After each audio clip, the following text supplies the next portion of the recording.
오늘 하나님께서 우리에게 주신 말씀 마태복음 1장입니다. 마태복음 1장 18절에서 25절까지. 마태복음 1장 18절에서 25절까지.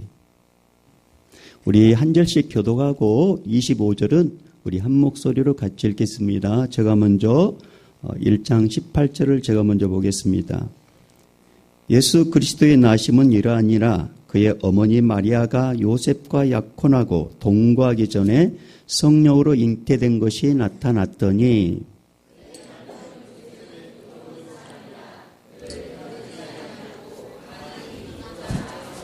이 일을 생각할 때에 주의 사자가 현몽하여 이르되 다윗의 자손 요셉아 내 아내 마리아 데려오기를 무서워하지 말라. 그에게 잉태된 자는 성령으로 된 것이라.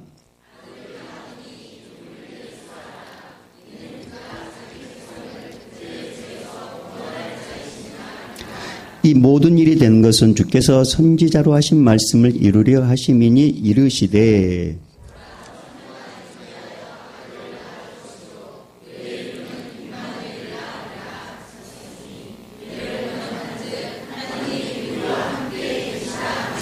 요셉이 잠에서 깨어 일어나 주의 사자의 분부대로 행하여 그의 아내를 데려왔으나 아들을 낳기까지 동침하지 아니하더니 나음의 이름을 예수라 하니라. 아멘.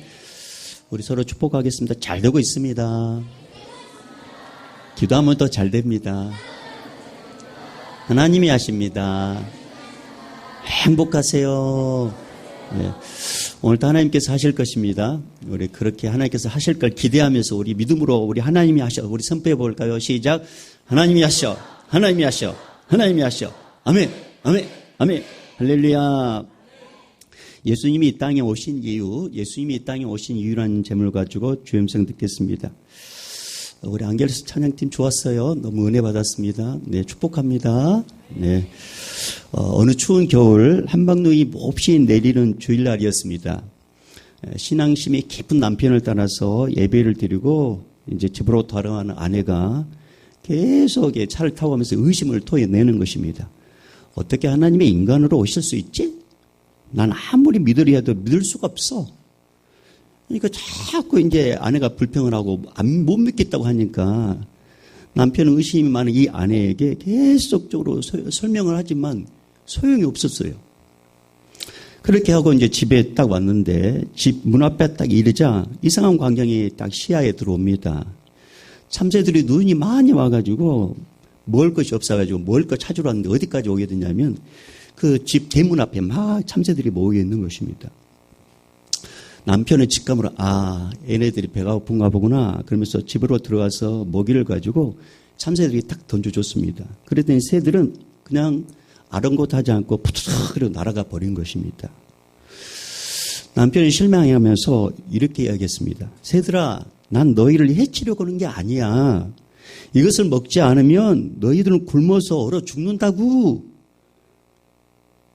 새들이 사람 말 알아들을 수 없잖아요. 그러니까 남편은 날아가는 그 새들의 뒷모습을 보면서 이렇게 이야기했습니다. 이 뜻을 어떻게 너에게 전할 수 있겠니? 내가 새가 되지 않고서는 이 말을 듣고 있던 아내의 내리에 뭔가 번쩍이는 게 있었습니다. 그래. 하나님이 인간에게 계속 사랑을 베풀었지만 인간들은 하나님의 품을 떠났던 거야. 인간이 하나님의 사랑을 깨달을 수 없었기 때문에 어쩔 수 없이 하나님이 인간으로 오신 것이야. 그리고 그 사랑을 십자가로 표현하셨던 거야. 그래서 예수님이 이 땅에 오셨구나. 아내는 고개를 떨굴고 조용히 집으로 들어가 믿지 못하고 의심했던 자기 죄를 회개하는 기도를 드리게 됩니다. 여러분 오늘 이 시간 하나님의 은혜로 여러분 마음속에 있는 의심이 사라지기를 주님 축복합니다. 행복한 가정을 꿈꾸는 청년이 있었습니다. 그런데 이 청년에게 혼란스러운 일이 생겼습니다. 그것은 사랑하는 사람이 아이를 가졌다는 것입니다. 아이를 가진 건 좋은 일이 아니겠습니까? 그런데 이 아이가 자기 아이가 아니에요. 그러니 이 청년의 입장에서는 혼란스러웠습니다. 이 청년의 이름은 요셉이고 아이를 가진 이 처녀의 이름은 마리아입니다. 마리아는 자꾸 요셉에게 이상한 말을 합니다. 자기 뱃속에 있는 이 아이는 성령으로 잉태된 것이라고. 그 말을 좀 믿으라고 눈물을 흘리면서 말을 하지만 요셉은 도저히 믿을 수가 없었습니다. 그렇다고 동네방네 소문낼 수도 없었습니다. 만약에 그렇게 했다면 마리아는 가늠한 여인이라는 제목으로 돌에 맞아 죽을 수 있기 때문에 그렇게도 말할 수 없었습니다. 어떻게 할까? 어떻게 할까? 나의 꿈은 날아가 버렸다. 어떻게 할까? 그러면 스스로 그래 멀리 하자 내가 스스로 그러면서 잠시 생각하는 틈에 스르르 잠이 들었습니다. 하나님은 잠든 요셉에게 천사를 보내가지고 마리아의 말이 진짜임을 가르쳐 주신 후에 태중에 있는 아이, 이 아이는 성령으로 잉태된 것이다. 그리고 이 아이가 왜 누군지 그리고 왜 이 땅에 와야 되는지 거기에 대해서 다 가르쳐 줍니다. 요셉은 잠에서 깨어나 모든 것이 이해가 됐습니다. 그러니까 사람이 이해할 수 없는 이 상황을 하나님께서 개입하시니까 모든 것이 이해가 됐다는 것입니다. 그래서 이제 요셉은 그 마리아의 말을 믿고 이제 같이 이제 살게 되는 거였죠. 여러분, 예수님께서 왜 이 땅에 오신지 여러분 아십니까? 알고는 계십니까? 여러분, 예수님께서 이 땅에 오신 첫 번째 이유, 하나님께서 우리를 사랑한다는 사실을 보여주시기 위해서 이 땅에 오셨습니다. 여러분, 누군가 나를 사랑한다는 표현을 말로만 할 때 우스갯소리로 이런 말 하잖아요. 말로만 하지 말고 행동으로 보여주세요. 그러면서 손가락에 피었네? 그러면 5만 원권이 어디 출장 갔네? 꽃집의 꽃은 뭐하고 있을까? 거기다가 내 몸에 음식이 뭐 당기네? 그러면서 뭔가 행동을 요구할 때가 있습니다. 그래서 이런 이야기가 있어요. 어떤 남편이 아내에게 오늘 모처럼 내가 아내에게 감동을 해야 되겠다. 감동을 줘야 되겠다. 그래가지고 문자를 보냈습니다. 여보, 세상에는 금이 세 가지겠는데 황금, 소금, 지금이 근데 이 세 가지 금 중에 가장 금이 뭐냐면 지금이야. 지금 나는 당신을 사랑해. 그러니까 아내가 당장 카톡이 왔어요.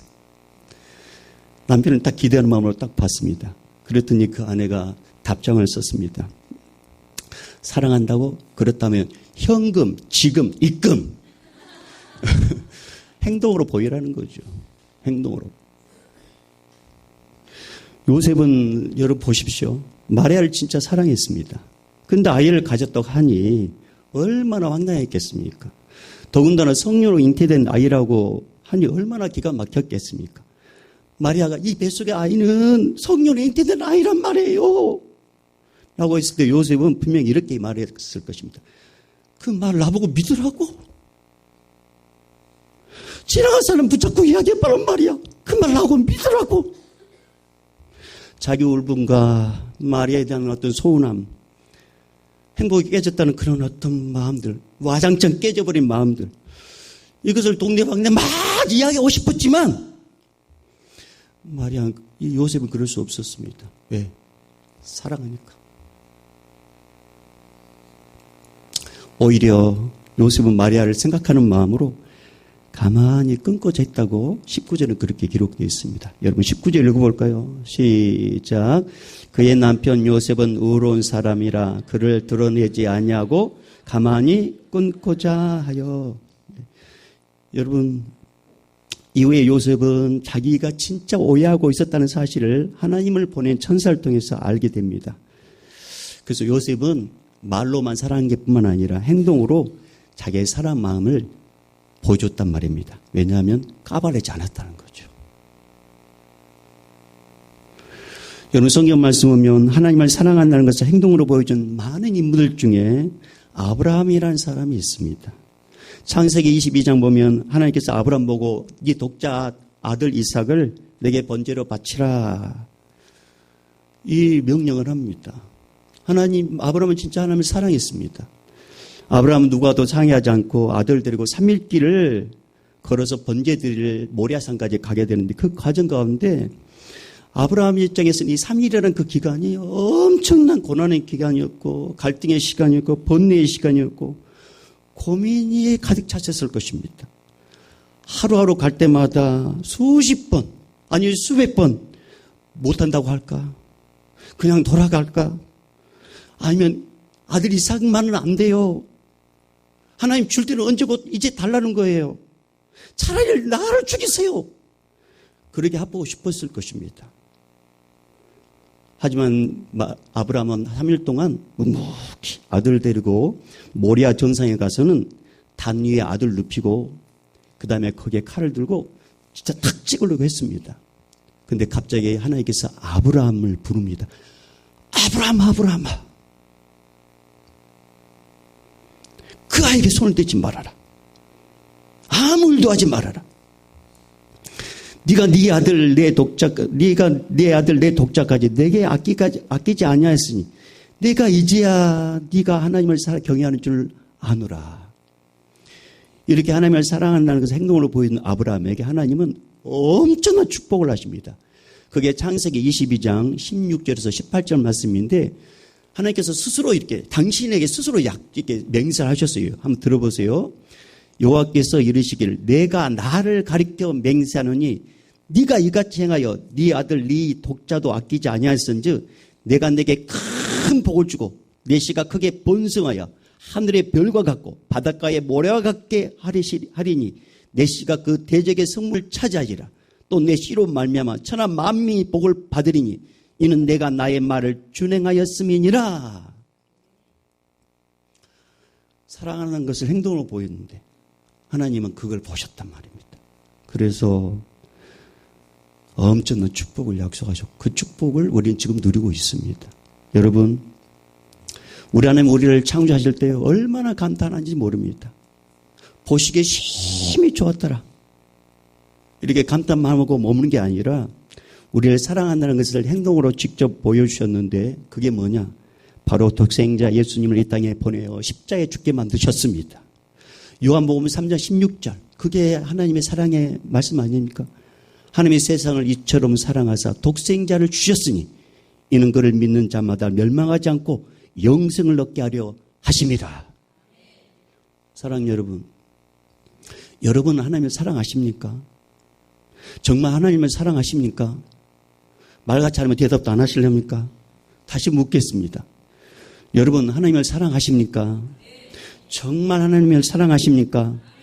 그렇다면 하나님을 사랑한다는 것을 무엇으로 보여줄 수 있겠습니까? 무엇으로? 여러분 하나님을 사랑한다고 이렇게 고백했는데 그럼 무엇으로 여러분 보여주실 수 있겠어요? 여러분 우리 하나님을 사랑한다는 것을 몸으로 가장 잘 보여줄 수 있는 게 뭔지 아십니까? 내 몸을 거룩한 산 제물로 드리는 예배입니다. 예배. 하나님을 사랑한다면 행동으로 보여줘야 되는데 그것은 바로 구별하여 하나님께 드리는 예배 시간입니다. 여러분 내가 사랑한다고 말하고 다른 여자 만나고 다른 남자 만나고 자꾸 외박하고 일주일 중에 한 번 집에 들어오고 그것을 어떻게 사랑한다고 말할 수 있겠어요? 사랑하면 자꾸 보고 싶고 함께 있고 싶은 게 사랑의 마음입니다. 여러분이 하나님을 사랑한다면 교회에 와서 예배 드리는 것을요 부담스럽게 생각할 수 없어요. 사랑하니까. 사랑하면 자꾸 예배를 드리고 싶은 마음이 생겨요. 사랑하면. 근데 우리가 주님을 사랑한다 말하면서 세상으로, 들로, 산으로 그렇게 간다면 그건 진짜 하나님을 사랑하는 것이 아닌 것입니다. 사랑하는 여러분, 예수님을 사랑하십니까? 그러면 예배에 목숨 거십시오. 또한 하나님을 사랑한다면 우리 행동으로 보여줄 수 있는 게 또 뭐가 있을까요? 바로 그것은 예수님을 전하는 것입니다. 우리는 이것을 전도라고 합니다. 하나님은 이 세상의 모든 사람이 구원받기를 원하십니다. 그럴 때 이런 말씀이 있어요. 전파하는 자가 없이 어찌 드리리요. 여러분 이 말씀처럼 하나님께서 우리 보고 때를 얻든지 못 얻든지 예수님을 전하라고 이렇게 말씀하셨어요. 이것이 바로 하나님을 사랑하는 그 사랑을 우리가 행동으로 보여주는 것입니다. 사랑하는 여러분, 하나님을 사랑한다는 것을 꼭 말로 표현하고 행동을 보여줘야 됩니까? 이렇게 말하시는 분이 있는데 이런 분들 위해서요. 이런 노래가 생각나더라고요. 이런 노래가. 찬송가는 없어요. 이런 노래. 사랑한다고 말할 걸 그랬지. 님이 아니면 못 산도 할 걸. 사랑한다고 말할 걸 그랬지. 망설이다가 가버린 사람. 마음 주고 눈물 주고 꿈도 주고 멀어져 갔네. 님은 먼 곳에. 영원히 먼 곳에. 망설이다가 님은 먼 곳에. 짠짠짠짠 2절. 마음 주고 눈물 주고 꿈도 주고 멀어져 갔네. 님은 먼 곳에. 영원히 먼 곳에. 님이 아니면 못 산다 할 것을 사랑한다고 말할 걸 그랬지. 망설이다가 가버린 사람. 망설이다가 님은 먼 곳에. 찬송가는 없습니다. 그래서 제가 이걸 한번 불러봤어요. 스스로. 근데 연습이 제대로 들렸는지 모르겠습니다. 사랑한다고 말할 걸 그랬지. 님이 아니면 못 산다 할 것을 사랑한다고. 기억이 안 납니다. 하고 싶은 것은 뭐냐면 머뭇거리면 안 된다는 거죠. 말하고 붙잡고. 그랬을 때 사랑에 감전돼가지고 멈추게 되는데 행동으로 안 보이는 거예요. 말도 하지 않고 행동으로 보이지 않고. 여러분, 예수 하나님께서 우리를 사랑한다는 징표가 뭐라고요? 사랑한다. 보기에 심히 좋다. 그렇게 머무는 것이 아니라 그것을 말로만 하시는 게 아니라 행동으로 보여주는 게 누구를 보내셨다고요? 바로 예수 그리스도. 할렐루야. 예수님을 보내셨어요. 그게 예수님이 이 땅에 보내신 첫 번째 이유입니다. 두 번째, 예수님이 이 땅에 오신 두 번째 이유는 뭐냐면 심판 대신 구원받게 하기 위해서 예수님을 보내셨습니다. 자, 21절 읽어볼까요? 21절 시작. 아들을 낳으니 이는 그가 자기 백성을 그들의 죄에서 구원할 자의심이라 하니라. 아멘.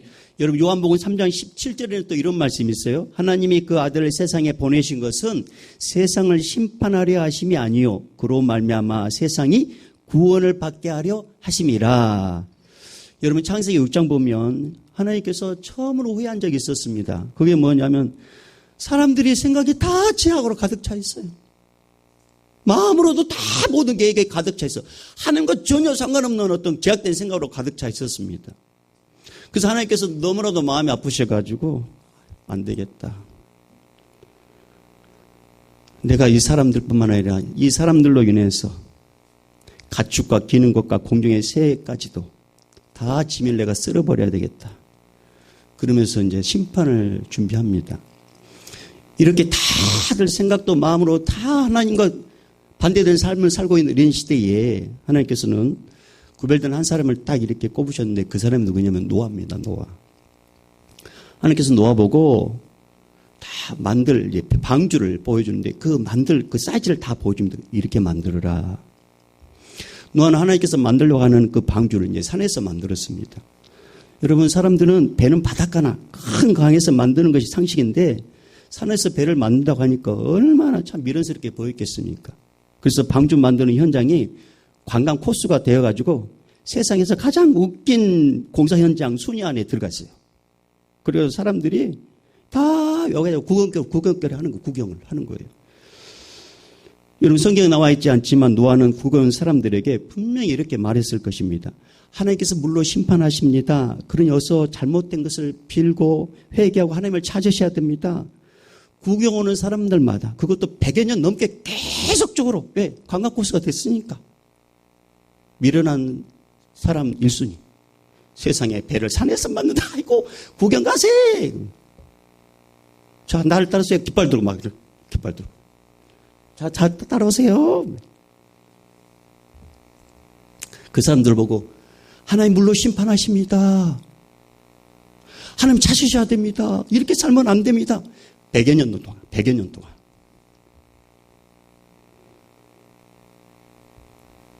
얼마나 노아가 입에 침이 마르면서 외쳤겠어요.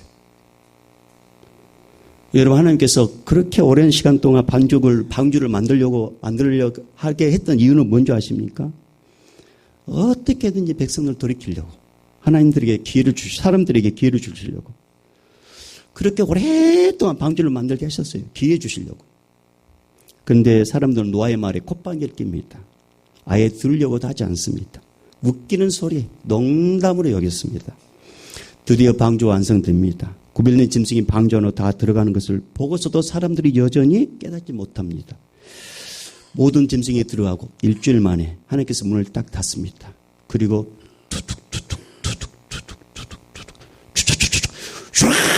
하늘에서 비가 40일 동안 쏟아집니다.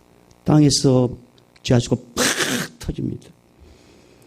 순식간에 땅은 온 물로 물바다가 됩니다. 그리고 기식하는 모든 것들은 다 죽습니다. 여러분, 이 방주 사건이 실제라는 것을 높은 산에 보면 조개 껍질이 있다는 거 여러분 아세요? 이게 실제. 여러분, 예수님께서 이 땅에 오셔서 우리를 위해 대신 죽으셨습니다. 그리고 다시 살아나셔서 하나님 나라에 가시면서 다시 오시겠다고 약속하셨습니다. 예수님께서 이 땅에 처음 오실 때는 악의 모습으로 오셨지만 두 번째 이 땅에 오실 때는 심판주로 오실 것입니다. 우리는 그날을 종말이라고 합니다. 종말 때는 불로 심판합니다. 여러분, 종말에는 두 가지가 있습니다. 개인의 종말과 우주적 종말이 있습니다. 개인의 종말을 죽음이라고 합니다. 죽으면 육신은 흙으로 가고 우리의 영은 하나님 앞에 서게 될 것입니다.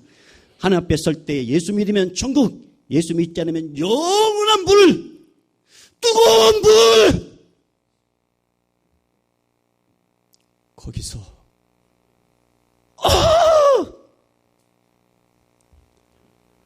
거기서 영원토록 불로 심판받을 것입니다.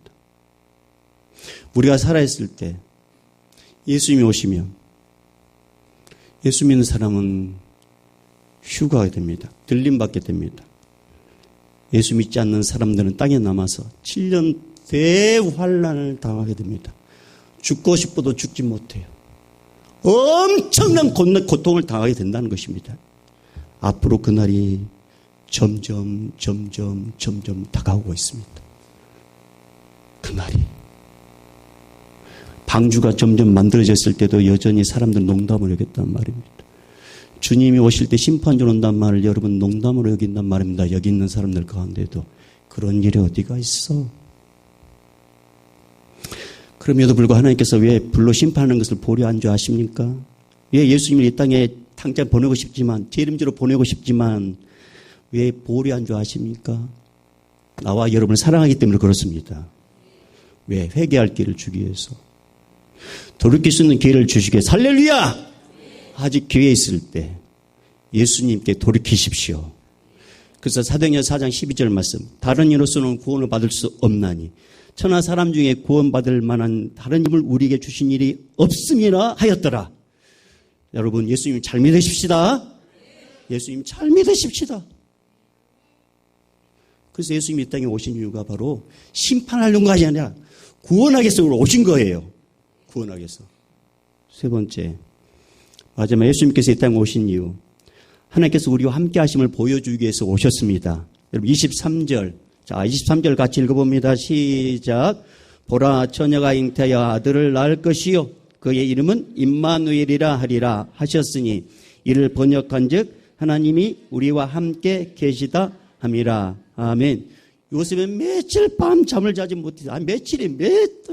잠을 자지 못했습니다. 요셉은 마리아를 너무나 사랑하기 때문에 조용히 약혼을 파기하고 헤어질 마음을 굳히고 있었습니다. 이때 스르르 잠이 들었습니다. 잠든 요셉에게 천사가 찾아와 하는 말이 마리아 뱃속에 있는 아이는 성령으로 잉태된 것이다. 진짜다. 요셉이 생각하는 네가 잘못된 생각이다. 그리고 마리아 뱃속에 있는 아이는 아들인데 이름을 예수라고 지으라는 것입니다.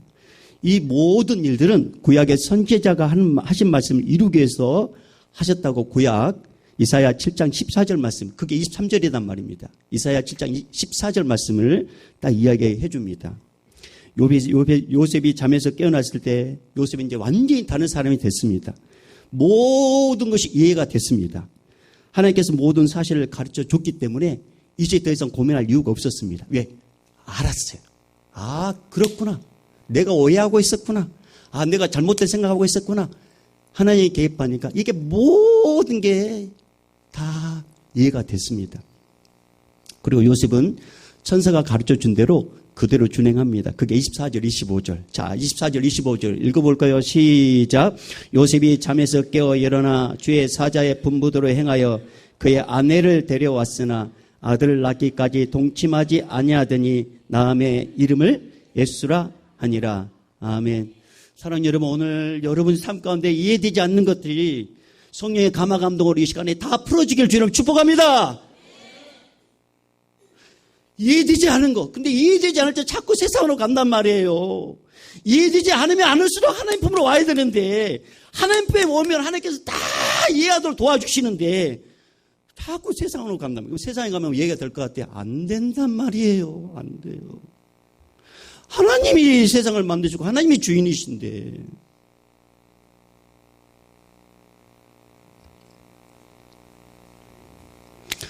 사랑하는 여러분, 하나님은 오늘 이 시간에 우리의 이 연약함을 아시고 성령 하나님을 보내셨습니다. 그래서 누구든지 예수 그리스도를 믿으면 우리 안에 성령 하나님이 오셔가지고 말씀을 들으면 깨닫게 하시고 할렐루야. 말씀을 들으면 이해하게 하셔서 해결되지 않는 것들이 해결되게 만드십니다. 그리고 우리 안에 임마누엘이신 성령 우리 함께 계심으로 주님을 주여 하나님을 아버지라 부를 수 있도록 하셨어요. 여러분이 예수님을 주여 하나님을 아버지라 부를 수 있다면 여러분 안에 성령 하나님이 계십니다. 임마누엘이신 그분이 계신단 말입니다. 그러니 이해되지 않을 때 이게 긴가민가할 때 아리송할 때 아리까리할 때 그럴 때 임마누엘 되신 그분을 더 가까이 하십시오. 여러분, 우리 안에 계신 성령님은 하나님이십니다. 그래서 우리는 약하지 않아요. 우리 외롭지도 않아요.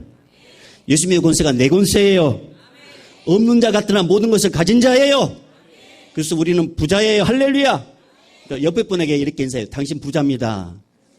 네, 당신 부자입니다. 사랑하는 여러분, 하나님께서 함께 하십니다. 우리 가운데 하나님께서 함께 하시면 어떤 일이 일어난다고요? 놀라운 기적의 주인공이 됩니다. 자, 누가 함께 하시면? 자, 우리 하나님 함께 하셔. 하나님께서 함께 하셔. 우리 세 번 선포해 볼까요? 시작. 하나님이 하셔. 하나님이 하셔. 하나님이 하셔. 아멘. 아멘. 아멘. 할렐루야. 하나님이 하시면 다 됩니다. 할렐루야. 우리 이렇게 한번 찬양해 봅시다.